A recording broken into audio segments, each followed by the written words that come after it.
नमस्कार दोस्तों, स्वागत है आपका द नॉलेज प्लेटफॉर्म पर। मैथमेटिक्स में चैप्टर चल रहा है पर प्रॉफिट एंड लॉस, यानी लाभ और हानि। तो लाभ और हानि चैप्टर में हमने टाइप 6 या 7 तक शायद स्टडी कर लिया है। तो आज हम बताएंगे एक नए टॉपिक के बारे में। इसी चैप्टर के अंतर्गत एक टॉपिक आता है जो आप लोग बहुत ही सुनते रहते होंगे, क्रमिक बट्टा या क्रमागत छूट, या इंग्लिश में बोलते हैं सक्सेसिव डिस्काउंट। तो ये क्या होता है सक्सेसिव डिस्काउंट, क्रमिक बट्टा या क्रमागत छूट? तो आइए इसी को आज एक्सप्लेन करते हैं। जैसे मैंने कहा कि कोई वस्तु 100 रुपये की है। कितने की? 100 रुपये की। फिर इस पे हमने दे दिया 10% डिस्काउंट। तो बोलो अब ये चीज़ कितने की बचेगी? 100 का 10% निकाल देंगे तो बचेगी 90 रुपये की। फिर हमने कह दिया कि 10% डिस्काउंट देने के बाद हमने फिर दे दिया 10% का डिस्काउंट। तो अब देखिए, अब इस पे डिस्काउंट दिया जाएगा तो ये 10% जो दिया गया वो 90 पे दिया गया, तो 90 का 10% 9 रुपये हो गया। तो 9 रुपये इसमें से कम हो जाएगा तो चीज़ कितनी बचेगी? 81 रुपये। तो हम ये कह सकते हैं कि अगर इन दोनों का कह दिया जाए कि नेट छूट कितनी होगी, तो आप कैसे ऐसे नहीं बता पाएंगे कि 10 + 10 कर दें तो 20% इसका नेट छूट आ जाएगी। नहीं, क्यों नहीं आई? क्योंकि सक्सेसिव डिस्काउंट या क्रमागत छूट ये कहता है कि एक बार छूट देने के बाद जितना शेष बचता है रिमेनिंग, उस पे अगली छूट अप्लाई होती है। और अगर हम 10 + 10 ऐसे ही कर देंगे तो ये सारी छूट कहाँ पे अप्लाई हो जाएगी? इस वाले मूल्य पे। तो इसलिए क्रमागत छूट का मतलब क्या होता है? क्रम दर क्रम एक बार छूट दी गई, फिर जितना बचा उस पे अगली छूट दी जाती है। तो ये कहलाता है क्रमिक बट्टा या क्रमागत छूट। अब मैंने बताया, पहले लेक्चर में बताया था कि डिस्काउंट जो दिया जाता है वो किस पे दिया जाता है? मार्केट प्राइस पे। अब डिस्काउंट जब मार्केट प्राइस पे दिया जाता है तो अगर मैंने बोल दिया 10% डिस्काउंट, तो 10% की फ्रैक्शन वैल्यू हम तुरंत निकालेंगे। कितनी होगी? 1/10। फ्रैक्शन वैल्यू निकालने जिनको नहीं आता है वो परसेंटेज चैप्टर का मेरा वीडियो देख सकते हैं। तो 1/10 आ गया। तो 10 जो आया वो क्या आया? बेस क्या है? Market price. डिस्काउंट का बेस मार्केट प्राइस, नीचे वाला मार्केट प्राइस, ऊपर डिस्काउंट। तो 10 मार्केट प्राइस, 1 का डिस्काउंट, तो चीज़ बोलो सेलिंग प्राइस कितना बचा? 9। तो इस प्रकार से हम क्रमागत बट्टे का इक्विवेलेंट या नेट बट्टा जो निकालेंगे वो कैसे निकाला जाता है? देखिए, जैसे अभी हमने बताया कि सीधे ही 10 + 10 जोड़ के 20 नहीं निकाल सकते। क्यों? क्योंकि ये क्रमागत बट्टे का मतलब होता है एक बार छूट दे दी गई, फिर जो बचा उस पे छूट दी जाएगी। फिर अगर अगली बार कह दिया जाए इस पे हमने दे दिया 9% की छूट, तो ये कितना हो जाएगा? आगे जो भी बचेगा वो। तो इस प्रकार से इन तीनों का एक नेट डिस्काउंट आएगा, या फिर उसको कहेंगे इक्विवेलेंट डिस्काउंट। तो इक्विवेलेंट डिस्काउंट कैसे फाइंड आउट करते हैं, आइए देखते हैं। जैसे मैंने कह दिया कि 40% एंड 20% का इक्विवेलेंट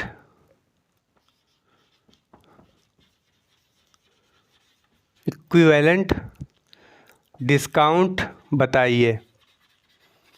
मैंने कह दिया कि 40% एंड 20% का इक्विवेलेंट या नेट छूट क्या होगी?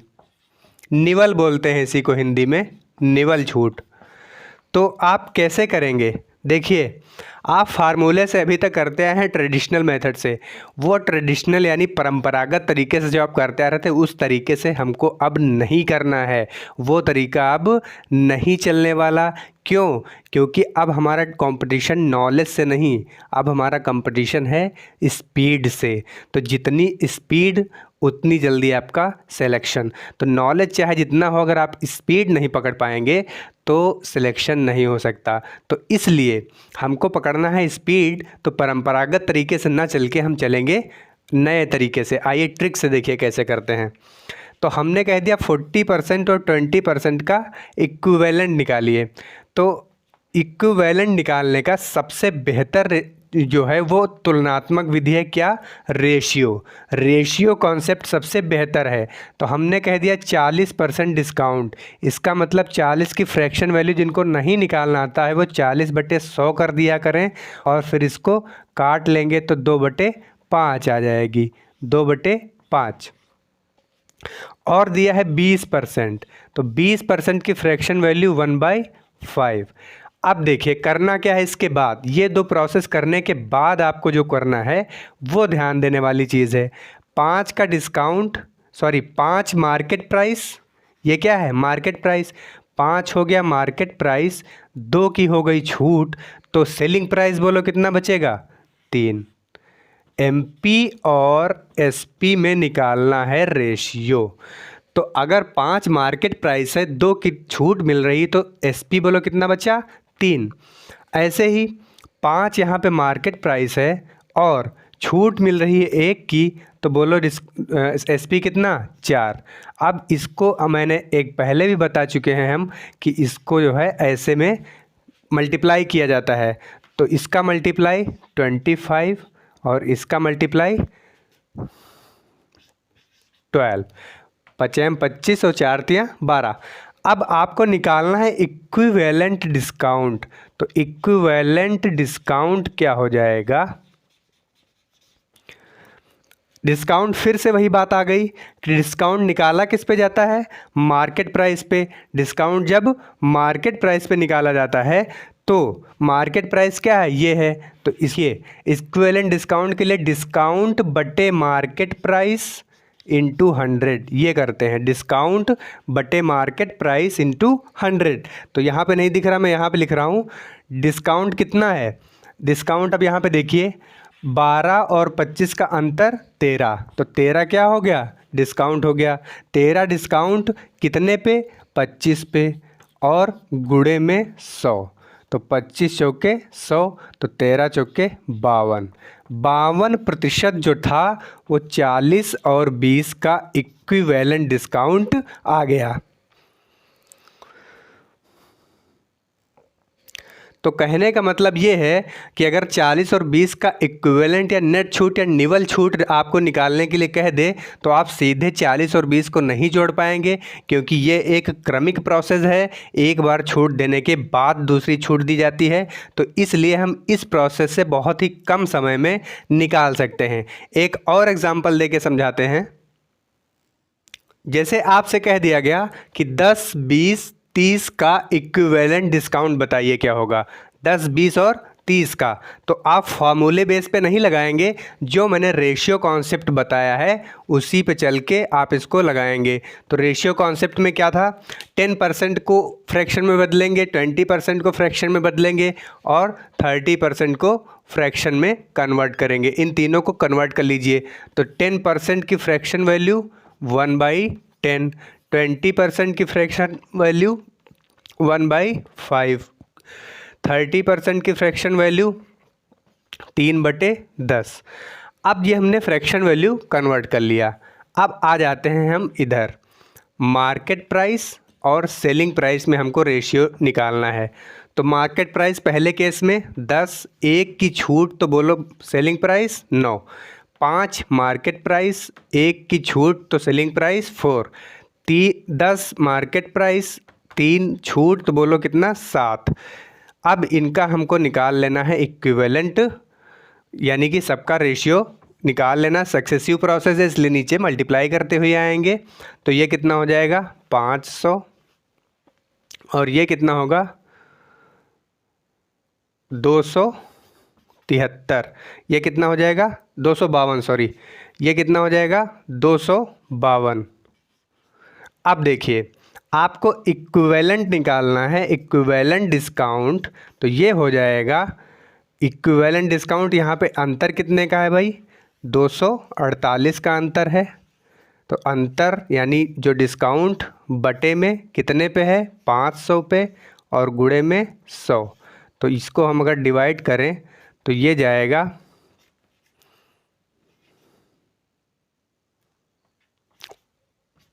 49.6%। ये आपका इक्विवेलेंट डिस्काउंट की वैल्यू आ गई 49.6%।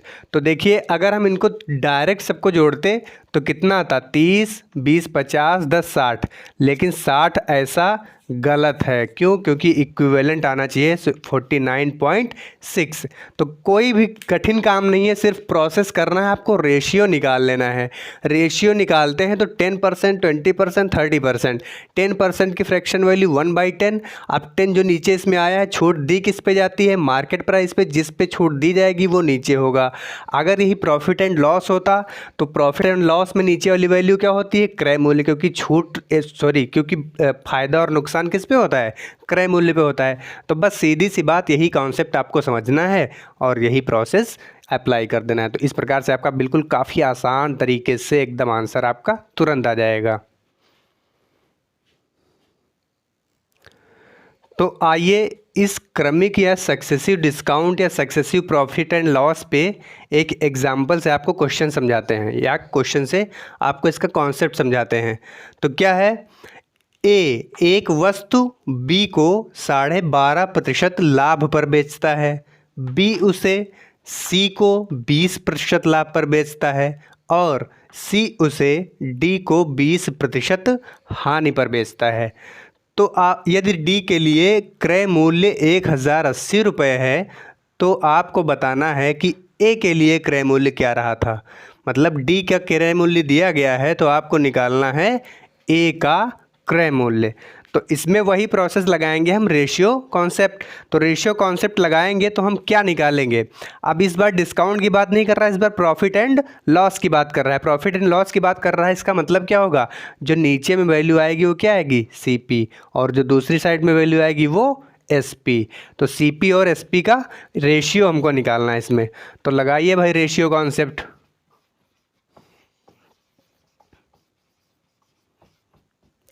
अब रेशियो कॉन्सेप्ट लगाएंगे तो 12.5%, फ्रैक्शन वैल्यू 1/8। दूसरी बार क्या है, 20%, फ्रैक्शन वैल्यू 1/5। तीसरी बार क्या है, 20%, ये भी 1/5। मगर ये क्या है, लॉस है, ये प्रॉफिट है, ये प्रॉफिट है। तो अब हमको क्या करना है, देखिए अगर हम A ratio B ratio C ratio D करते हैं तो हमको मिलेगा क्या, यहाँ से सी कैंसिल आउट, बी से बी कैंसिल आउट, तो बचेगा क्या, ए और डी ही बचेगा। तो बस हमारा काम हो गया, ए और डी के सी पी और एस पी में रेशियो निकाल लेंगे हम। तो ए की बात अगर की जाए तो सी पी और एस पी में रेशियो जो आएगा वो ए और डी का आएगा। तो एक बार 8 है सी पी, एक का फ़ायदा हो रहा है तो एस पी कितना रहा, 9। एक बार सी पी 5 है, एक का फ़ायदा हुआ तो एस पी कितना रहा, 6। एक 5 कॉस्ट प्राइस है, एक का नुकसान हो रहा है, यहाँ पे एक का नुकसान हुआ तो बोलो कहाँ पहुँचेंगे, 4 पे। अब इनका कर लीजिए आप सक्सेसिव। तो देखिए यहाँ से कुछ कटने वाला है, ठीक है। बस अब आप कर दीजिए क्या, फिर कटेगा, अब कर दीजिए मल्टीप्लाई। तो ये हो गया 25 और अनुपात में 27, 25:27। अब आपको दिया क्या है, दिया है डी के लिए क्रय मूल्य, तो यानी 27 यूनिट का मान आपको दिया गया है। 27 यूनिट बराबर कितना दिया है, 1080 रुपये। तो 1080 रुपये इसका ये हो गया। तो एक यूनिट का मान कितना आ जाएगा भाई, 40 रुपये। एक यूनिट का मान 40 रुपये आ गया। तो आपको बताना है ए का क्रय मूल्य, तो इसको अगर हम गुणा कर दें 40 से तो ये आ जाएगा। तो ये कितना हो गया, 1000 रुपये। कितना हो गया, 1000 रुपये। मतलब ए ने जो ख़रीदा था वस्तु को वो कितने में ख़रीदा था, 1000 रुपये में। तो ये आपका आंसर हो गया। तो अब आप इसको नोट कर लीजिए।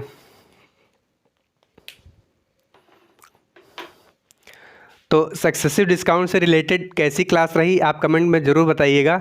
और अगर आपको ये वीडियो पसंद आया हो तो लाइक कीजिए और ज़रूरतमंद लोगों तक शेयर कीजिए। और चैनल में पहली बार आए हैं तो प्लीज़ चैनल सब्सक्राइब भी कर लीजिए। इससे क्या होगा, एक बॉन्डिंग बनती है हमारे और आपके बीच कि आपका और हमारा रिलेशन मजबूत हो रहा है, मतलब हमारी पहुँच आप तक, यानी मेरी बात आप तक पहुँच रही है।